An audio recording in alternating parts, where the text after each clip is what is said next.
바울과 실라는 하나님의 명을 받아 열심히 복음을 전하고 있습니다.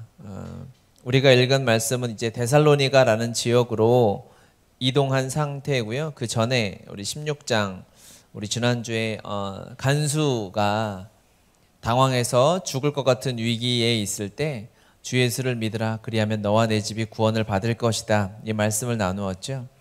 그 뒤에 말씀도 좀 있습니다. 상황은 이 바울과 실라가 복음을 전하다가 엄청 매를 두드려 맞고요. 사람들 앞에 창피함을 당하고 이제 감옥에 갇히게 되지 않습니까? 그리고 나서 이제 그 감옥에서 바울과 실라가 찬양을 해서 하나님이 놀라운 역사로 그곳에서 나오게 되고 간수가 두려워할 때 바울과 실라가 복음을 전해서 그 가족 전체가 하나님 앞에 구원을 받게 되고 그들과 교제하는 장면이 이제 16장 이제 30절 이하에 나오고요. 35절 16장 35절을 한번 보면요. 나리샘에 상관들이 부하를 보내어 이 사람들을 놓으라 하니라고 합니다. 이제 그 위에 간수 위에 사람들이 바울과 실라를 풀어주라고 하는 거예요. 다음 날이 돼서.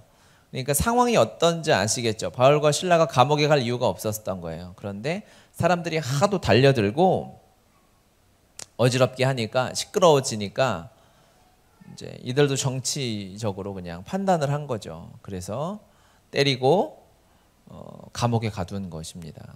다음 날 아침이 돼서 풀어줘라라고 했더니 바울과 실라가 그러면 할렐루야 감사합니다 그러고 이제 나올 것 같은데 바울이 그렇게 만만한 사람이 아니거든요. 성경에는 우리가 그냥 바울 사도하면 되게 좋은 것 같지만 마가를 끝까지 안 데리고 가겠다고 싸울 정도니까 바울 형님도 한 성격 하시거든요. 여러분이 바울 닮았죠. 그래서 보면 제가 우리말 성경을 좀 써왔는데 날이 밝자 로마 관리들이 부하들을 보내 간수에게 명령했습니다. 그 사람들을 풀어주라. 그러자 간수가 바울에게 저희 관리들이 당신과 실라를 풀어주라고 전가를 보냈으니 이제 나와 평안히 가십시오 라고 바울과 실라에게 말했어요.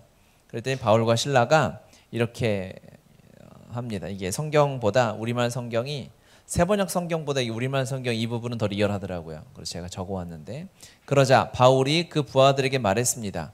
우리가 로마 시민임에도 불구하고 저들이 재판도 없이 공개 석상에서 우리를 때리고 감옥에 가두고는 이제 와서 우리를 몰래 내보내려 하시오? 그들이 직접 와서 우리를 데리고 나가라고 하시오? 라고 바울이 제가 너무 감정을 실제하고 책 읽듯이 읽었는데 이제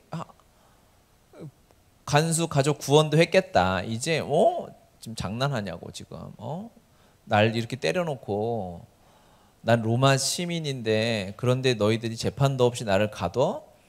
이게 말이 돼? 라고 하면서 와서 직접 데리고 나가라고 이렇게 얘기를 합니다. 그랬더니 부하들이 그대로 자기 관리들에게 보고했습니다. 그들은 바울과 실라가 로마 시민이라는 소리를 듣고 깜짝 놀랐습니다. 그들은 직접 감옥까지 와서 사정사정하며 바울과 실라를 정중히 모시고는 그 도시를 떠나달라고 요청했습니다. 이렇게 나오죠. 바울과 실라는 원래 로마 시민권이 있기 때문에 로마 시민권자는 재판을 요청할 권리가 있어요. 그 당시는 재판 이런 게 없었던 때이지만 로마는 그러한 사회법이 발달했기 때문에 재판을 받을 수 있었는데 로마 시민권자는 재판을 청구할 권리가 있어요. 그러니까 함부로 감옥에 가둘 수 없죠. 그러니까 아무리 경찰이 여러분을 갑자기 데리고 와서 야, 너 생긴 게 너무 마음에 안 들어. 경찰서에 가자라고 했을 때 여러분이 거부할 권리가 있어요. 아시죠? 그걸 모르고 쫄아가지고 그냥 붙잡혀 가시면 안 되고 영장이 있냐. 임의 동행을 요청할 때는 내가 동의를 해야만 갈 수 있어요. 그러니까 아무리 여러분이 기분 나쁘게 생기고 그랬어도 그냥 아무도 쉽게 이 민주주의 국가에서는 그냥 끌고 갈 수가 없어요. 안심하시기 바라요. 그런데 이 로마 시민권자는 그럴 수 없거든요. 그리고 특히 로마 시민권자는 채찍으로 때리는 것이 불법이었어요. 금해져 있었습니다. 그러니까 여러 가지 불법을 행하는 거죠. 왜 이들이 이렇게 너무나 큰 억울함을 당하게 되었던 거예요. 이러한 바울과 실라가 극심한 방해를 받는 장면이 19장 가면은 에베소라는 동네에서 한 번 더 나와요. 거기 무슨 장면이 나오냐면 에베소의 아데미 그러니까 신전에서 우상 장사하는 사람들이 그것으로 거부를 당하게 되니까 거기서 또 비슷하게 막 들고 일어나서 바울과 실라를 굉장히 박해하는 장면이 나오거든요. 이 두 가지 극심한 대항, 반항, 탄압과 박해가 오는 장면이 어떠한 공통점이 있냐면요. 그거는 이들이 금전적으로 손해를 보게 되었을 때예요. 내가 열심히 내 돈 벌어먹고 사는데 복음이 전해짐으로 인해서 내 실생활에 내 돈에 타격이 올 때, 그때 이 대적들이 그냥 화나가지고 들고 일어나 돌로 치려고 하고 그런 일을 하는 거죠. 예수님을 십자가에 못 박았을 때 대제사장들이 왜 그랬을까요? 정말 신성 모독이라 그랬을까요? 그들의 밥줄이 끊기게 된 거죠. 그들의 돈을 건드린 거예요. 돈하고 연관된 문제가 딱 드러나니까 거기서 그대로 받아들이지 못하고 거부하고 반항하는 장면이 나옵니다. 만몬의 영에 사로잡혀 있는 사람들이 복음이 전해졌을 때 극렬하게 저항하고 반항한다는 것을 우리가 깨달을 수 있는 거죠. 사단이 가장 잘 쓰는 도구가 바로 이 돈이라는 도구입니다. 하나님이 이것을 우리에게 축복의 도구로 복음이 전해지는 통로로 주셨지만 우리가 이것을 하나님의 뜻대로 사용하지 못할 때는 이렇게 사단의 도구가 되어서 거기에 사로잡혀서 그걸 조금 건드리면 그냥 막 화가 나고 어려움이 당하게 되는 거죠. 돈 문제가 걸려 있을 때 돈 때문에 힘들고 어렵고 답답하고 이 돈만 해결됐으면 하는 생각들이 있잖아요. 그것은 우리가 훈련받아야 한다는 증거입니다. 돈 문제가 드러났을 때, 특히 요즘 이 코로나 사태로 정말 경제적으로 어려움을 당하고 있죠. 그래도 자영업 하시는 분들, 직장인들은 그래도 큰 타격이 많진 않겠지만 자영업 하시고 개인 사업 하시는 분들의 이야기를 들으면 와, 정말 이럴 수가 있나. 일주일 내내 뭐 손님이 두세 명 찾아오는 일들이 3, 4월에는 그런 일이 있었다는 거죠. 앉아서 나가는 돈은 그대로인데 너무너무 어려운 일 아니겠습니까? 그들의 일뿐만이 아니라 전 세계적으로 이 코로나가 가져온 이 경제적인 어려움은 이 사회에, 이 나라에 큰 충격을 주었습니다.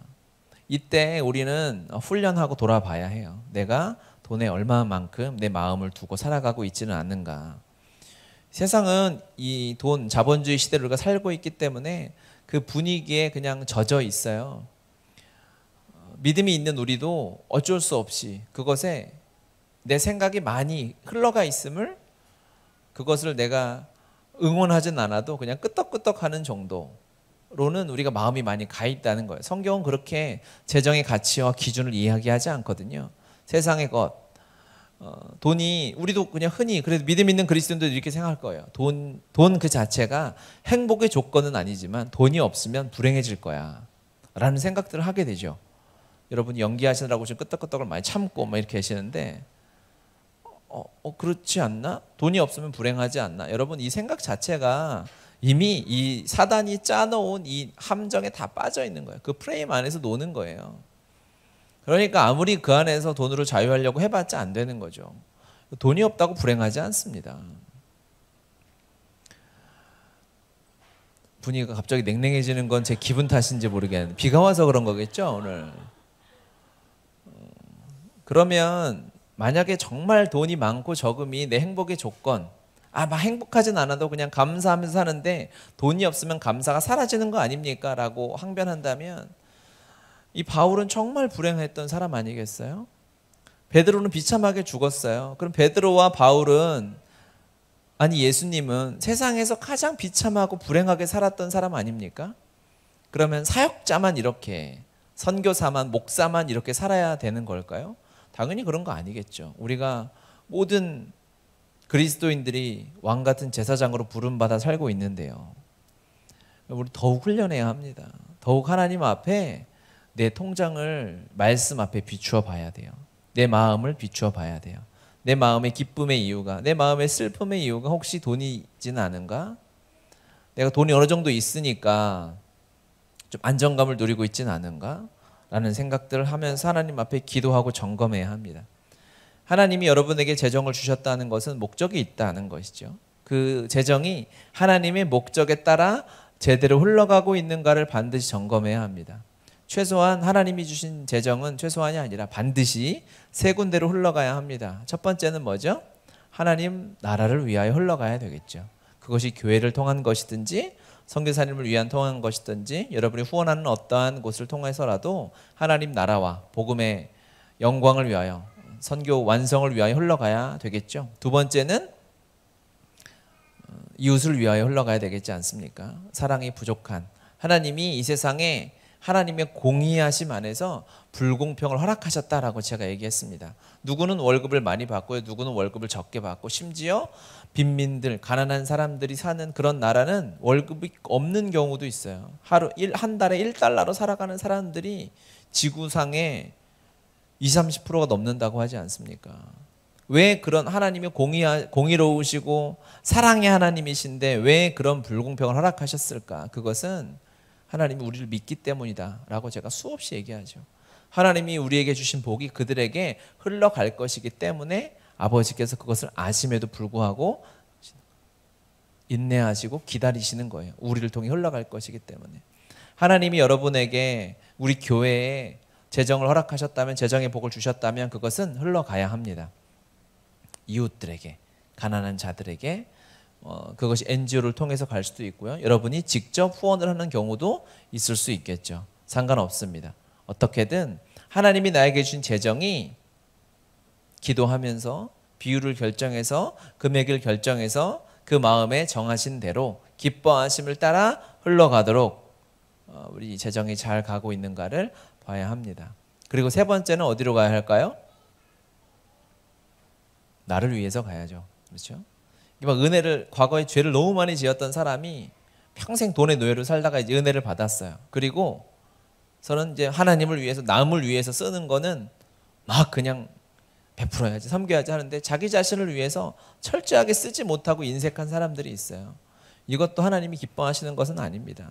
하나님이 여러분의 가정을 돌보도록, 여러분 자신을 돌보도록, 좀 씻고 다니고 화장하고 다니도록 재정을 주셨어요. 그것은 옷도 사 입고 해야 해요. 맨날 한 벌만 입고 다니면 또 냄새 나고 이러면 안 됩니다. 이 싸움은 우리가 눈에 보이는 것 같지만 보이지 않는 영적인 싸움인 것이에요. 내 마음을 그냥 흔들어 버릴 수 있고요. 내 삶에 내가 기준을 두고 살아가는 이 모든 것에 있어서 이 재정이 들어와 버리면 막 흔들려 버릴 수 있어요. 우리의 삶의 기준은 돈이 아니지 않습니까? 그렇죠? 우리의 삶의 기준은 뭐냐면 사랑이죠. 하나님을 얼마나 사랑하느냐, 그 사랑으로 이웃을 얼마나 사랑하고 남을 사랑하느냐, 또 주님이 주신 이 사랑으로 나 자신을 사랑하고 세상을 섬기느냐, 사랑이 기준이어야 하는데 사랑의 기준이 허물어진 사람이 돈을 기준으로 삼아요. 그렇죠? 아무리 사랑한다 말하고 표현해도 봉투가 들어와야 사랑이라고 느끼는 이런 저주받은 사람들이 있단 말이죠. 세상은 당연히 그렇죠. 그렇죠? 우리는 돈이 기준이 아니라 사랑이 기준입니다. 그래서 하나님이 우리 마음에 부어주신 사랑으로 말미암아 돈을 따라서 일하지 않고 그 사랑을 따라서 일하는 것이죠. 그러니까 스스로 값은 자기 스스로 매기는 거예요. 직장에서 월급 조금 준다고 거기서 대충 일하고 나오는 사람은 자기가 그 값에 맞춰서 살아가는 거예요. 하나님은 우리에게 통장에 찍히는 금액으로만 사랑과 복을 베푸시나요? 그렇지 않아요. 우리 하나님께 충성하기 때문에 하나님이 부어주시는 그 사랑은 한이 없어요. 끝이 없어요. 그것은 통장에 찍히는 돈의 액수에 따라 다르지 않아요. 그것과 똑같이 비례하는 것이 아니라는 말이죠. 하나님을 사랑함으로 돈으로 나 자신의 삶을, 행복을 재단하지 말고 하나님 앞에 훈련하는 시간 되시길 바랍니다. 좋은 시간이에요. 지금 우리가 이 경제적으로 어려운, 전 세계적으로 어려운 이 시대를 지나면서 아마 더 어려운 시대가 올 수도 있고요. 산업 구조 자체가 완전히 바뀔 수도 있고요. 대도시 자체가 흔들려 버릴 수도 있는 경제적인 어려움이 다가오고 있어요. 코로나의 이 격리된 상황은 계속 이어질 확률이 높아지지 않습니까? 몇 개월에서 1, 2년은 갈 수도 있고요. 그러면 이때 우리가 하나님 앞에서 훈련받는 귀한 좋은 시간으로 사용하시기 바랍니다. 아멘. 바울과 실라는 잘못한 것이 없지만 이렇게 이 억울함을 당했던 첫 번째는 이 대적들이 가장 잘 쓰고 세상의 악한 사람들이 좋아하는 돈 문제를 건드렸기 때문에 그래요. 우리가 아는 것처럼, 지난주에 나눈 것처럼 이 바울과 실라가 그럼에도 불구하고 감옥에서 뭘 했죠? 찬양하고 예배했어요. 굉장히 억울할 거거든요. 바울이 자존심이 센 사람이고 경력도 화려하고 스펙이 뛰어난 사람이잖아요. 그런데 그가 하나님 안에서 복음 전하러 갔다가 로마 시민권자임에도 불구하고 매를 맞고, 매를 적당히 맞은 게 아니라 엄청 심하게 맞거든요. 23절, 16장 23절에 보면 많이 친 후에 옥에 가두고라고 나와 있죠. 굉장히 많이 맞았습니다. 그리고 감옥에 갇히면 억울하고 분통 터질 거예요. 그렇죠? 사람이 무시받고 권리를 다, 내 권리가 있음에도 그것이 무시받을 때 너무 비참하고 어렵고 마음이 힘들거든요. 그때 바울과 실라가 예배를 한 거예요. 찬양을 한 거예요. 그러니까 오늘 찬양했던 가사처럼 나의 슬픔을 기쁨으로 바꾸실 것을 기대하면서 찬양했겠죠. 저는 바울이 이 찬양을 했을 거라고 믿어요. 멜로디는 달랐겠지만, 멜로디는 뭐 뽕짝이나 트로트일지 몰라도 시대가 다르니까. 하지만 이 고백을 했을 거예요. 주님, 내가 너무 슬프고 억울하고 답답하지만 하나님 어떻게 이렇게 할 수 있었을까요? 바울과 실라는 감정을 따라서 예배하지 않았구나라는 걸 깨달았어요. 힘들고 답답하고 짜증나고 예배하기 싫을 때 있지 않습니까, 여러분? 이럴 때가 있죠. 저도 생각이 나요. 내가 그랬던 시간들이. 그런데 예배는 그렇게 하는 게 아니구나. 내 감정을 따라서, 기분에 따라서, 내 컨디션을 따라서 예배하고 싶을 때 예배하고 예배하기 싫을 때 예배하는 이런 감정 위에 기분이 좋고 예배하고 싶은 마음이 올라올 때 그때 예배하는, 그때만 예배하고, 그렇지 않고 힘들고 답답할 때는 모르겠다 치우고 그냥 내 감정에 따라서 내 마음 전체를 그쪽에 그냥 놔버리는 그러한 삶이 아니라 이 하나님의 말씀과 진리 위에, 이 반석 위에 믿음의 집을 세워가는 사람이었구나라는 것을 생각하게 되었어요. 하나님이 우리에게 감정을 주셨기 때문에 우리는 이 감정에 많이 흔들리고 휘둘리게 되죠. 그래서 감정에 따라서 하나님을 예배하고, 또 기도했을 때 내가 기도가 잘 됐나 하나님이 기도를 잘 들으셨을 것 같고, 내가 기도가 안 나오고 짜증나고 화나는 일이 있으면 내 기도는 안 들으셨을 것 같고 라는 생각들이 들게 되죠. 하나님이 내 감정에 따라서 일하시면 절대 안 되는 분입니다. 하나님은 변함이 없으셔야 돼요. 이 감정 위에 세우면 이게 바로 모래 위에 지은 집과 같은 것입니다. 우리의 감정은 사단의 밥이니까 집을 모래 위에 세우는 사람은 없잖아요. 파도만 살짝, 물만 몇 바가지 부어도 모래 위에 쌓은 집은 아무리 위를 튼튼하게 짓고 대리석으로 갖다 지어도 바닥이 튼튼하지 않으니까, 그렇죠? 그냥 휩쓸려 가는 거예요. 그런데 반석 위에, 진리 위에, 주님의 말씀 위에 순종함으로 세워져 가는 집은요, 흔들 수가 없죠. 바닥이 일단 흔들리지 않고요. 그 위에 세우는 것도 주님이 세우실 테니까 눈에 보이는 건 당연히 주님이 일하시는 부분들이 드러나게 되기 때문에. 마태복음 7장 24절부터 27절까지 말씀 한번 같이 읽어보겠습니다. 그러므로 누구든지 나의 이 말을 듣고 행하는 자는 그 집을 반석 위에 지은 지혜로운 사람 같으리니 비가 내리고 창수가 나고 바람이 불어 그 집에 부딪히되 무너지지 아니하나니 이는 주추를 반석 위에 놓은 까닭이요 나의 이 말을 듣고 행하지 아니하는 자는 그 집을 모래 위에 지은 어리석은 사람 같으리니 비가 내리고 창수가 나고 바람이 불어 그 집에 부딪힘에 무너져 그 무너짐이 심하니라. 아멘. 흔들리지 않는 이 반석 위에 지은 집이어야만 새들이 와서 집을 짓고 쉴 수가 있는 거예요. 앉았는데 맨날 흔들리는 나무면 거기서 어떻게 편안하게 새들이 쉼을 얻고 자기 새 집을 짓겠어요. 남들이 우리에게 와서 위로를 얻고 하나님이 우리를 통하여 가정 안에 하나님의 사랑을 흘려보내려면 우리가 반석 위에 든든히 서 있어야 합니다. 할렐루야죠. 감정 휘둘리지 않고 그냥 내 기분이 그대로 그냥 가정 안에 다 드러나고 그러면 그 사람 눈치 보게 되거든요. 그렇죠? 하나님이 우리를 하나님 당신의 통로로 사용하시려면 우리의 삶을 우리의 신앙을 든든한 반석 위에 세워놓으시기 바랍니다. 반석 위에 세워놓는다고 문제와 시련이 없는가? 그렇진 않아요. 그렇지만 우리의 마음이 달라집니다. 저기 보면은 우리 읽은 말씀에 25절에 보면 마지막에 주추를 반석 위에 놓은 까닭이요라고 했어요. 그러니까 큰 바람이 불면 주추를 반석 위에 세웠지만 위에 지붕 날아갈 수 있는 거죠. 우리가 밖에 잘 꾸며놓은 뭐 액자나 이런 걸 흔들려서 떨어질 수 있겠죠. 그렇다고 우리가 두려워하거나 불안해하지 않아요. 왜?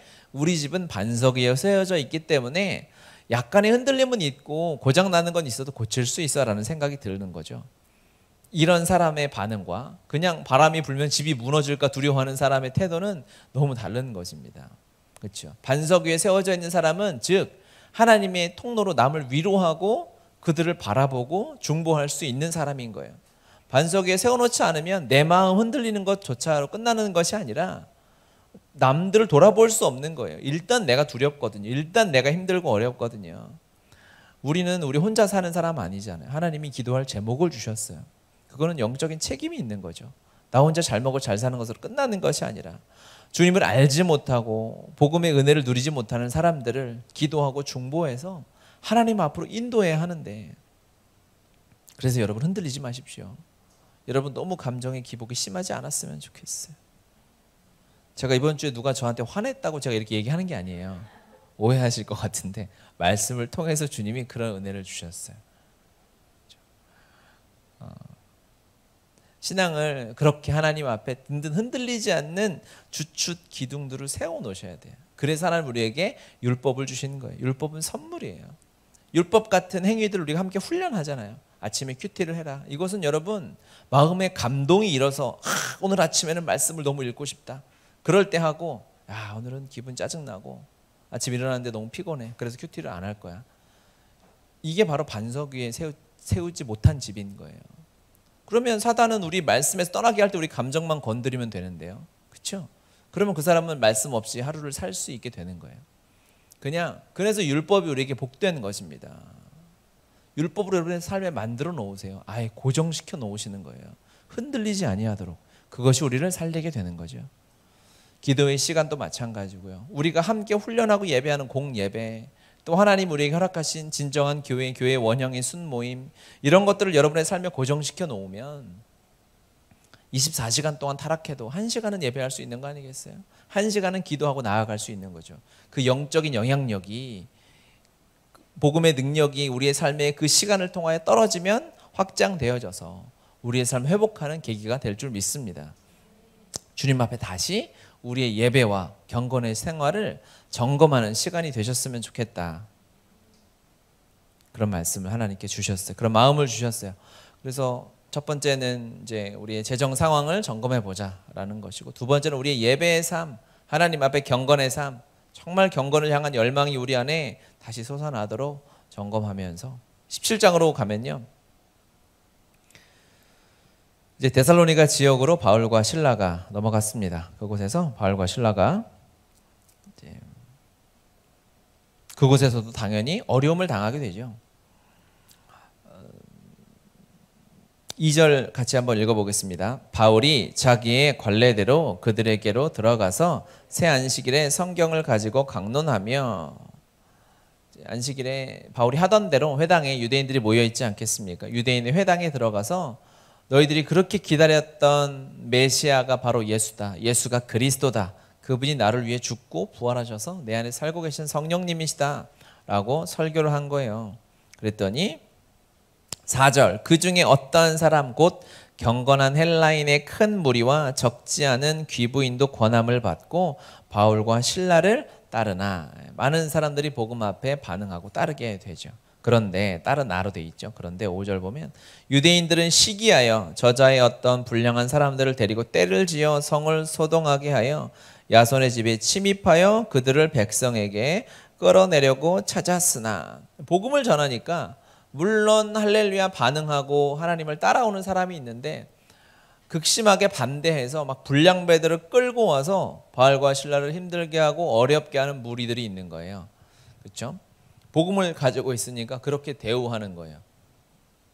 어느 곳에나 환영하는 것이 아니라 너무 힘들고 어렵게 합니다.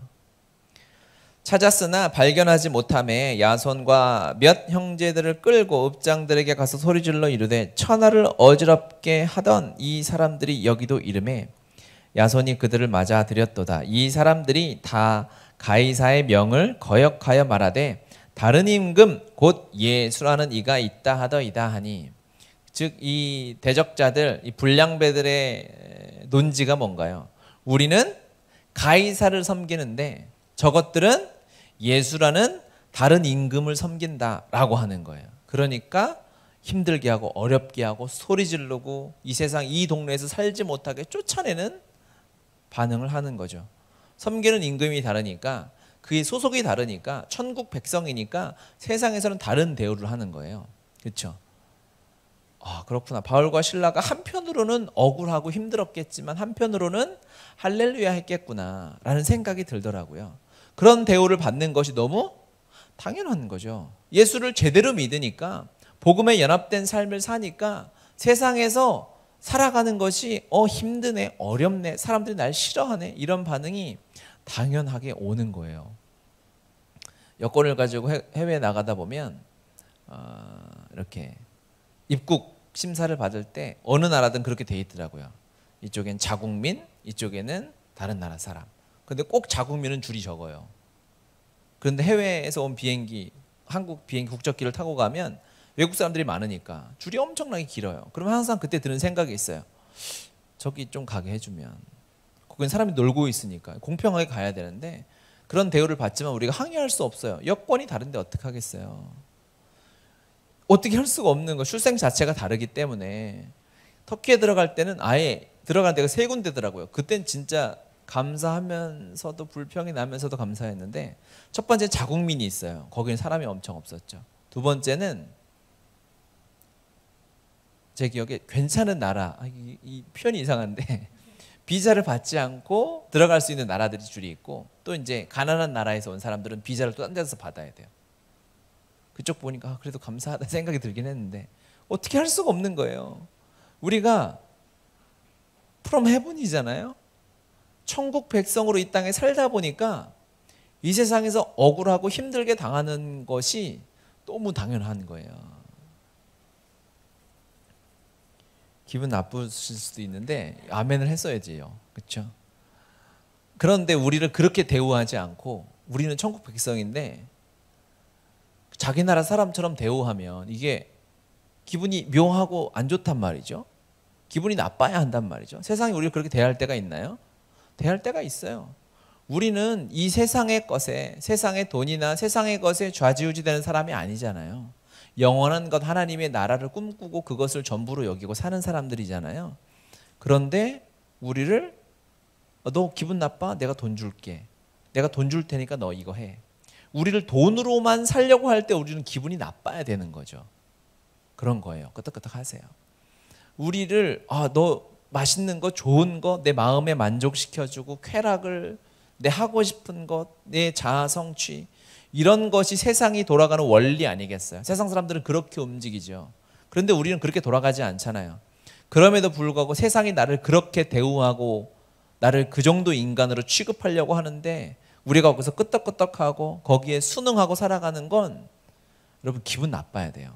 인상을 써야 돼요. 이상하다. 우리 이런 사람이 아닌데. 내가 그렇게 대우받는 거는 오늘 말씀에 의하면 너의 임금은 예수가 아니라 가이사야. 세상의 황제의 원리를 따르는 사람들이야 라고 대우하는 거예요. 우리는 꼭 거부해야죠. 아니야. 나 사실은 내 임금은 예수야. 나라가 달라. 국적이 달라 라고 이야기할 수 있어야 돼요. 그렇게 살아가는 것이 우리의 인생입니다. 우리의 삶은 다를 수밖에 없어요. 그렇죠? 아멘이죠. 하나님 앞에 이 또한 우리 점검했으면 좋겠어요. 내가 세상 사람들과 무엇이 다른가? 기쁨의 이유가 다른가? 내가 사랑하는 대상이 다른가? 내가 즐기는 것이 다른가? 내가 시간이 날 때 나는 무슨 생각을 하지? 내가 주님을 만나면 우리의 가치관이 완전히 변하게 되죠. 가치관이 변한다는 것은 사랑의 대상이 바뀐다는 것을 의미합니다. 사랑의 대상이 바뀌면 내 기쁨의 이유, 슬픔의 이유가 달라지게 되는 것입니다. 이건 우리가 말씀 앞에서 얼마든지 점검해 볼 수 있고 계속해서 점검해 봐야 합니다. 그렇죠? 그러니까 우리 힘들게 하면 어떻게 해요? 우리를 위로해 줄 때 사람들이 돈을 필요합니까? 우리 어렵게 할 때 우리가 어떻게 해야 됩니까? 우리를 건드리고 우리 힘들게 해요. 그럼 우리가 우리의 힘과 우리 에너지와 내 인맥과 내 돈을 동원해서 그들과 대적해서 싸웁니까? 그렇지 않죠. 우리는 그냥 기도해 버리는 사람들 아니겠어요?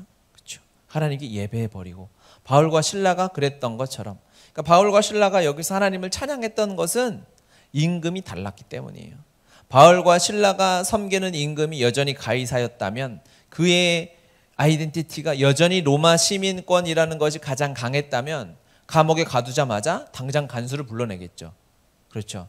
민증 꺼내면서 암행어사처럼 너 큰일 났어 라고 하면서 무릎 꿇고 뭐 내 다리 밑으로 이거 너무 이상한가? 그렇게 한다든지 해서 복수를 하려고 했겠죠. 그런데 바울과 실라는 복수를 하려고 하지 않았어요. 하나님이 나의 왕이니까 그곳에서 하나님을 예배하고 찬양하고 아마 그 안에는 감사했겠죠. 매를 맞고 억울하게 감옥에 갇혀서 왜 내가 이 일을 당해라고 불평하는 것이 아니라 그곳에서 감사할 수 있는 것이 예수라는 다른 임금을 섬기는 우리가 해야 할 믿음의 태도인 줄 믿습니다. 아멘이죠. 그러면 우리는 이번 한 주간도 감사할 수 있는 거예요. 감사하지 못할 제목들이 너무 많고요. 우리 마음을 뺏어가고 기도했는데 응답이 되는 것 같지 않고 분명 하나님의 때라고 생각했는데 되어지지 않고 하나님의 역사가 눈에 보일 때가 됐는데 보이지 않는다고 해서 우리는 감정적으로는 낙심하는 마음이 들죠. 바울과 실라가 여기서 마냥 행복했다고는 생각하지 않아요. 하지만 그들은 순종함으로 예배를 택했어요. 찬양을 택했어요. 감사하기로 택했어요. 그랬을 때 하나님의 은혜가 임해서 하나님의 역사의 통로가 돼서 한 가정을 구원하는 역사가 있었고요. 그렇죠? 이것이 한 가정, 이 간수의 가정을 구원하는 데서 끝났나요? 당연히 그렇지 않죠. 그 역사는 여기까지 흐르는 거예요. 우리도 이 말씀 보고 이 상황을 보고 이 바울과 실라의 순종을 보고 큰 은혜를 우리가 지금도 누리고 있지 않습니까? 천국에 가서 주 예수를 믿으라 그리하면 너와 내 집이 구원을 받으리라는 말씀에 은혜 받은 가정의 수를 센다면 얼마나 될까요? 엄청나게 많은 것입니다. 예수님 믿는 사람은 리더예요. 영향력 있는 사람이에요. 여러분이 아무도 보지 않는 곳에서 그냥 조용히 하나님과 묵상하는 이 순종의 예배를 드렸을 때 그것이 그냥 나 혼자 은혜 받고 끝나나? 절대로 그런 일은 있을 수 없어요. 그렇지 않아요. 우리 안에 계신 성령님은 우리가 받은 이 말씀은 감추어지지 않아요. 할렐루야. 우리 안에 계신 성령님은 숨기려고 해도 숨길 수 없어요. 그 빛이 너무 찬란해서 바닥에 놓고 처마 밑에 두고 살아갈 수가 없어요. 드러나게 되어져 있어요. 그러니까 우리가 보이지 않는 골방에서 주님을 예배해도 주님과 혼자 1대1로 기도해도 이 기도는 열방을 움직이는 기도인 거예요. 여러분 그 시간을 소홀히 여기면 안 되는 거죠. 내가 하나님 앞에 재정의 청지기로 살려고 노력하고 씨름하는 것, 그냥 내 가정이 편하고 내가 저금 조금 더 하고 내가 조금 윤택하게 사는 정도가 아니에요. 우리가 주님 앞에 훈련하는 것은 엄청난 영향력이 있는 거예요. 그걸 무시하시면 안 돼요. 제가 여의도에 있을 때 한 목사님이 후배들을 놓고 잔소리를 많이 하시는 분이 있어요. 제가 다 알 것 같아 얘기를 안 하겠는데 그분이 매주 한 번씩 모여서 1시간씩 잔소리를 했는데 사실은 교육자 예배라고 했는데 하여튼 잔소리였어요. 하여튼 했는데 그분이 했던 말 중에 기억에 남는 게 이제 후배 목사들이고 사역자들이니까 앞으로 평생 설교하면서 살 텐데 1명이 앉아있든 5명이 앉아있든 최선을 다해서 설교를 준비해서 해라. 왜냐하면 그 한 사람이 듣는 게 아니라 그것이 옮겨지고 은혜가 끼쳐지기 때문에 사람이 적다고 소홀히 준비하지 말라 이런 얘기 했었거든요. 그걸 제가 많이 느껴요. 아무도 안 볼 것 같은 제 설교를 누가 듣고 은혜 받았다고 하질 않나. 단적인 예죠. 드러나게 되는. 이것은 동일해요. 여러분이 다른 사람에게 하는 한마디 아주 선한 말 하나는 어디서 올까요? 아마 그거를 역학조사를 해보면 여러분이 1년 전에 큐티했던 어떠한 하나님의 말씀에서 받은 은혜일 수 있어요. 그렇죠? 그 큐티가 없었으면 그 사람에게 가는 위로의 말이 다른 단어로 갈 수도 있었을 수 있어요. 하나님은 우리의 삶에 그냥 나만 완전히 나를 사랑하시고 나에게 부어주신 은혜 같지만 거기서 그치지 않습니다. 나에게 주신 은혜는 흘러가게 되어져 있어요. 여러분 잘 살아야 돼요. 잘 살아주셔야 돼요. 하나님을 잘 믿어주셔야 돼요. 재정의 청지기로 사셔야 하고요. 예배를 지켜내셔야 하고 말씀의 사람으로 사셔야 하고 중보기도의 자리를 지켜서 중보하고 금식하고 하나님 앞에 매달리고 영혼을 향한 씨름을 여러분이 살아주셔야 합니다. 부탁합니다. 한 주간도 그 자리에서 승리하시길 바랍니다. 이렇게 기도하겠습니다.